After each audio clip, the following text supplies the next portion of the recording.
Finally साथीहरु, नेपालमा पहिलो पटक ग्लोबल आइएमई बैंकले आफ्नो मोबाइल बैंकिङ एपबाट इन्डियामा UPI मा पैसा पठाउन मिल्ने बनाएको छ।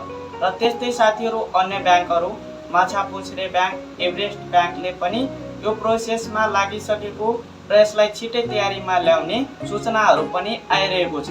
र साथीहरु, आजको यस भिडियोमा हामीले ग्लोबल आइएमई ब्याङ्कको मोबाइल बैंकिङको हामीले क्रस बोर्डर फिचरबाट हामीले इन्डियाको UPI मा कसरी पैसा पठाउन सक्छौं, यो कुरा मैले आजको यस भिडियोमा तपाईले बताउने नै छु। र यसलाई कति चार्ज लाग्छ यो पनि भन्नेछु। त्यसैले साथीहरु, तपाईले यो भिडियोलाई अन्तिमसम्म हेर्दिनु होला। र अहिलेसम्म तपाईले हाम्रो च्यानललाई सब्स्क्राइब गर्नुभएको छैन भने तपाईले हाम्रो च्यानललाई सब्स्क्राइब गर्नुहोला र भिडियोलाई अन्तिमसम्म हेर्नु होला।